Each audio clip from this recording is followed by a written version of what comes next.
Salam amang inang, anak-anak kami Naposo Bulung. Kita akan mulai pertanyaan pada malam hari ini. Sebelum kita mulai, mari kita berdoa.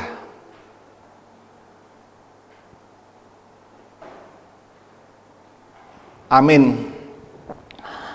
Mari kita bernyanyi dari buku ND nomor 10 ayat 1 sampai dengan ayat yang kedua.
Di dalam nama Allah Bapa dan nama anaknya Tuhan Yesus Kristus dan nama Roh Kudus yang menciptakan langit dan bumi. Amin. Beritahukanlah dengan suara sorak-sorai dan kabarkanlah hal ini. Siarkanlah itu sampai ke ujung bumi. Katakanlah, Tuhan telah menebus Yakub hambanya. Bersorak-sorailah bagi Allah, hai seluruh bumi. Mazmurkanlah kemuliaan namanya. Muliakanlah dia dengan puji-pujian. Haleluya. Mari kita berdoa. Ya Tuhan Allah Bapa yang Maha Kuasa, hanya karena kasih-Mu yang kami sekarang dapat berkumpul dan berdoa kepadamu. Dalam firman-Mu Engkau berjanji bahwa di mana ada 2 atau 3 orang berkumpul dalam nama-Mu, di situ Engkau ada di tengah-tengah mereka. Ya Tuhan, genapilah janji-Mu. Dengarlah doa permohonan kami ini. Berilah kami hidup yang layak dan pengetahuan akan kebenaran-Mu, serta pengharapan akan hidup yang layak di dalam anak-Mu, Yesus Kristus Tuhan kami. Amin. Firman epistel pertanyaan pada malam ini, yaitu yang tertulis di Yakobus pasal 5, ayatnya yang ke-13 sampai dengan ayat 18. Yakobus 5 ayat yang ke-13 sampai dengan ayat 18.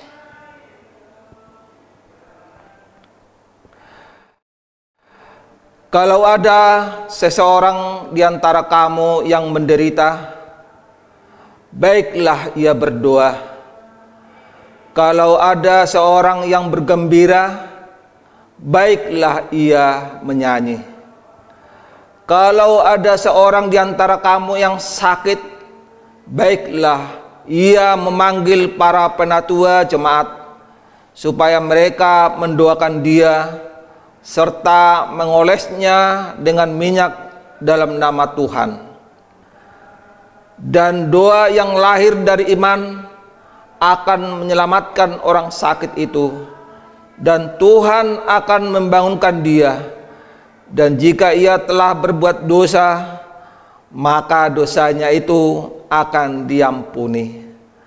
Karena itu, hendaklah kamu saling mengaku dosamu dan saling mendoakan supaya kamu sembuh. Doa orang yang benar, bila dengan yakin didoakan, sangat besar kuasanya. Elia adalah manusia biasa sama seperti kita, dan ia telah bersungguh-sungguh berdoa supaya hujan jangan turun, dan hujan pun tidak turun di bumi selama 3 tahun dan 6 bulan. Lalu ia berdoa pula, dan langit menurunkan hujan, dan bumi pun mengeluarkan buahnya. Demikian firman Tuhan. Berbahagialah orang yang mendengarkan firman Allah serta memeliharanya. Amin. Marilah kita bernyanyi dari buku Ende nomor 487 ayat 1.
Kita bersatu di dalam doa. Damai sejahtera dari Allah Bapa yang melampaui segala akal dan pikiran, itulah kiranya menerangi hati dan pikiranmu di dalam Kristus Yesus Tuhan kita. Amin.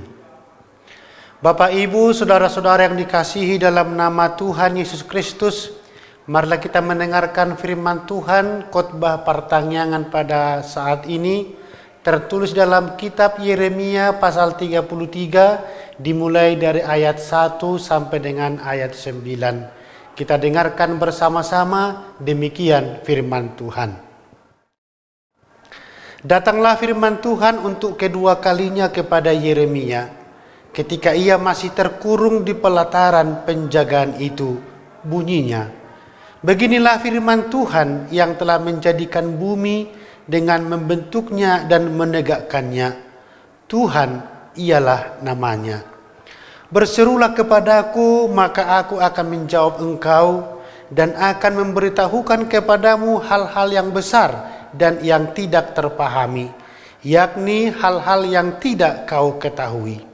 Sebab beginilah firman Tuhan Allah Israel mengenai rumah-rumah di kota ini, dan mengenai gedung-gedung istana Raja Yehuda yang dirobohkan untuk dipakainya terhadap tembok-tembok pengepungan dan pedang. Orang akan masuk pertempuran melawan orang-orang Kasdim, dan kota ini akan penuh dengan bangkai-bangkai manusia yang telah kupukul mati karena murkaku dan kehangatan amarahku. Sebab aku telah menyembunyikan wajahku dari kota ini oleh karena segala kejahatan mereka. Sesungguhnya aku akan mendatangkan kepada mereka kesehatan dan kesembuhan, dan aku akan menyembuhkan mereka dan akan menyingkapkan kepada mereka kesejahteraan dan keamanan yang berlimpah-limpah. Aku akan memulihkan keadaan Yehuda dan Israel dan akan membangun mereka seperti dahulu.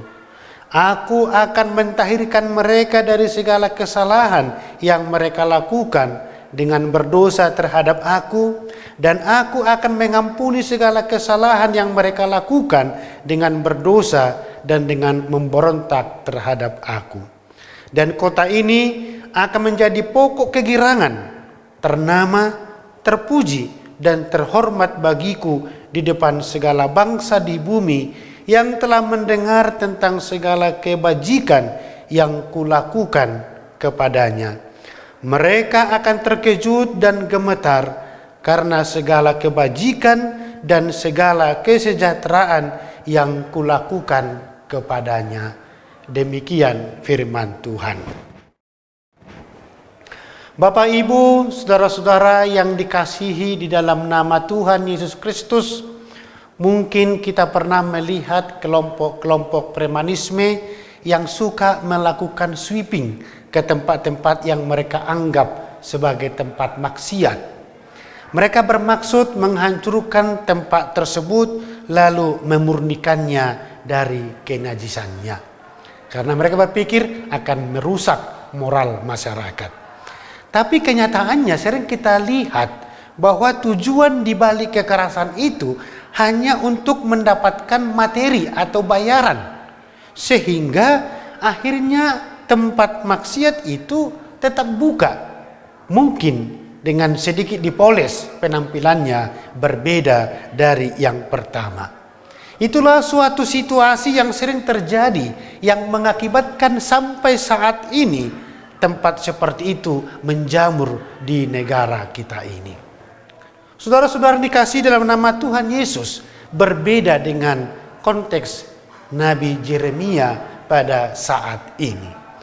Nabi Yeremia bertekad untuk menyampaikan kebenaran firman Tuhan meskipun dia akhirnya dikurung oleh Raja Zedekia karena bernubuat tentang kota Yehuda dan juga tentang nasib Raja Zedekia yang akan dikalahkan oleh Babel. Yeremia tidak takut menubuatkan kebenaran apa yang akan terjadi, dan memang itulah tugasnya, walaupun dia sampai dipenjarakan oleh Raja Zedekia pada masa itu. Maka dalam kondisi seperti itu Tuhan tidak meninggalkan Yeremia. Walaupun Yeremia menghadapi tantangan, dia yakin dia kuat dan Tuhan menyertainya. Maka Tuhan berfirman kepada Yeremia dan meyakinkan bahwa Tuhan akan memberitahukan hal-hal yang besar yang tidak dipahami dan tidak diketahui. Artinya Allah akan memperlakukan hal-hal yang luar biasa yang akan terjadi demi kebaikan umat Tuhan. Dalam hal ini ada dua saya catat hal-hal yang luar biasa. Yang pertama, bahwa karena kejahatan rakyat dan Raja Yehuda, maka Tuhan akan murka dan menyembunyikan wajahnya. Dinubuatkan rumah-rumah di kota Yehuda dan istana raja akan dihancurkan. Orang-orang yang berperan melawan Babel akan mati terbuang. Yang kedua, Tuhan tidak hanya menghukum, tetapi Ia juga mengampuni.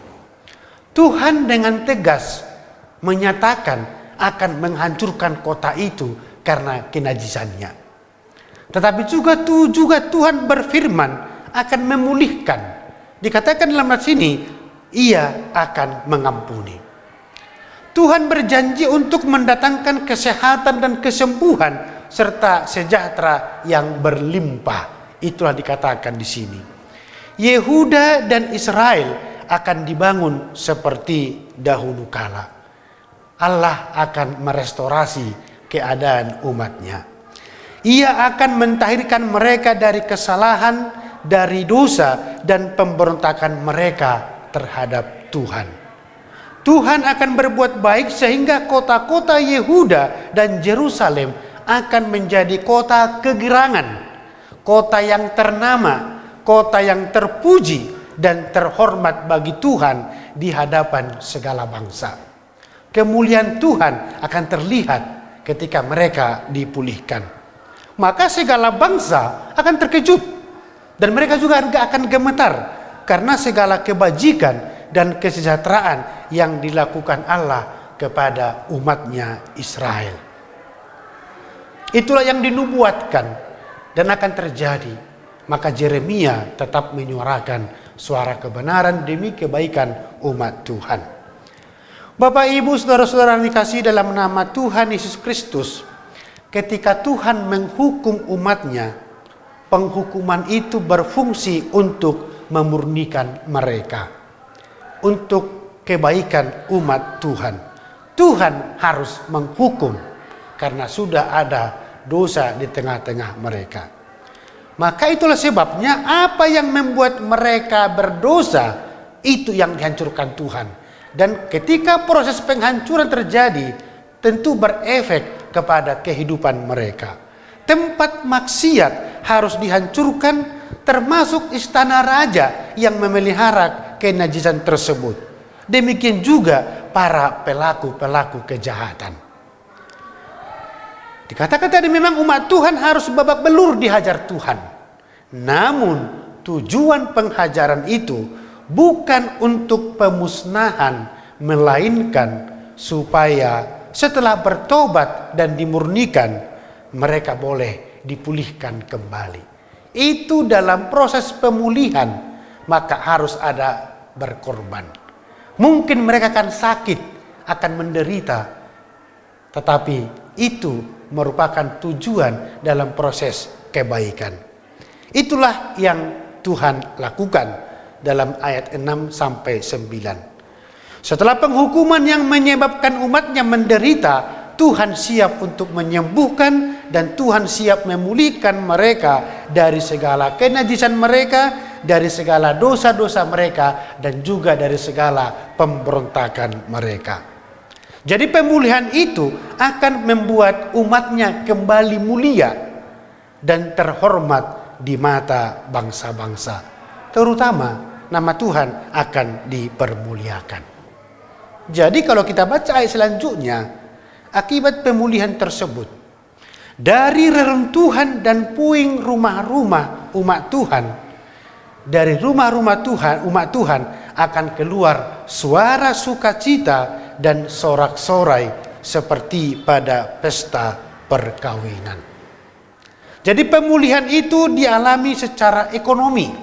Tanah-tanah pertanian akan kembali menghasilkan panen. Padang-padang rumput menghijau kembali menjadi tempat ternak milik umat Tuhan untuk menikmati makanan mereka. Jadi segala kenajisan di tengah-tengah umat itu akan dihancurkan demi kebaikan mereka. Walaupun seketika saatnya mereka mengalami penderitaan dan seperti Allah memalingkan wajahnya. Tapi sebenarnya itu adalah proses kebaikan umat Tuhan. Bapak, Ibu, saudara-saudara dikasihi dalam nama Tuhan Yesus. Dari firman Tuhan saat ini kita diajak untuk belajar semakin memahami apa yang terjadi dalam hidup kita. Kadang Tuhan harus mengizinkan kesulitan itu terjadi dan harus kita alami demi kebaikan kita. Sama seperti Tuhan mau menghancurkan kenajisan dari kehidupan umatnya, maka mereka akan merasakan imbas dari penghukuman itu. Tetapi setelah itu, Tuhan akan mendatangkan berkat sukacita bagi umatnya. Maka kita diajak untuk bertekun di dalam doa supaya kita dikuatkan. Jangan menjadi lemah ketika kesulitan itu terjadi. Tetapi Tuhan punya rencana yang indah. Maka satu kekuatan kita hanyalah doa. Sama seperti nama minggu kita nanti adalah Minggu Rogate. Tetaplah berdoa. Apapun yang terjadi, pergumulan, kesulitan, kita harus meyakini itu adalah proses untuk demi kebaikan. Karena manusia sudah berdosa, maka segala proses perbaikan itu akan ada imbasnya bagi kita. Dan itu harus kita jalani, bukan menjadi untuk disesali, tapi ada pengharapan di balik proses tersebut. Sama seperti umat Tuhan yang mengalami dan menghadapi proses tersebut. Maka di Minggu Rogate kita diajak, tetaplah berdoa, maka segalanya akan menjadi baik. Amin, kita berdoa. Terima kasih Bapa di sorga, dalam persekutuan pertanyaan saat ini Engkau menyapa kami dengan firman-Mu yang sungguh indah. Kami diingatkan Tuhan untuk tetap kuat ketika ada terjadi kesulitan dalam hidup kami. Tapi kami yakin itu merupakan proses dan itu merupakan sepengetahuan-Mu, seizin-Mu Tuhan kami hadapi. Walaupun kami rasakan efeknya, tapi kami yakin itu adalah proses menuju kepada kebaikan. Kuatkan kami Tuhan, dan yakinkan kami dengan rencana-Mu yang indah, bahwa segalanya demi kebaikan kami semuanya. Terima kasih Bapa, berkati seluruh jemaat dimanapun berada. Biarlah pengasihan-Mu menyertai kami, sehingga kami bisa melakukan aktivitas kami. Ampuni segala dosa kami Tuhan. Dalam nama Yesus kami berdoa kepadamu. Amin. Kita bernyanyi dari buku Ende nomor 788 ayat 1 dan 2 sambil mengumpulkan persembahan.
Marilah kita berdoa untuk menyerahkan persembahan kita kepada Tuhan.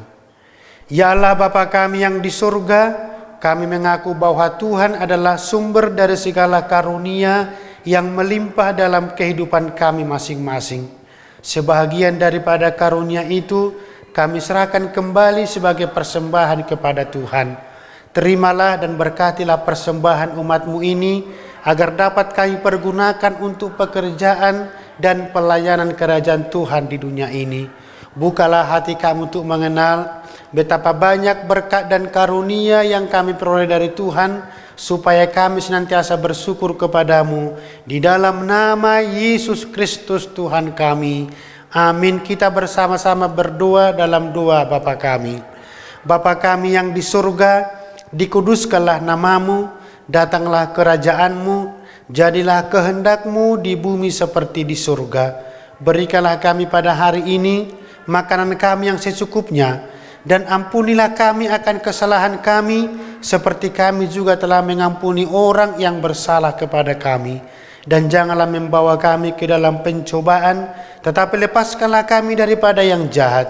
Karena Engkaulah yang punya kerajaan dan kekuasaan dan kemuliaan sampai selama-lamanya. Amin. Anugerah Tuhan kita Yesus Kristus, kasih setia dari Allah Bapa, dan persekutuan Roh Kudus kiranya menyertai kamu sekalian. Amin. Amin.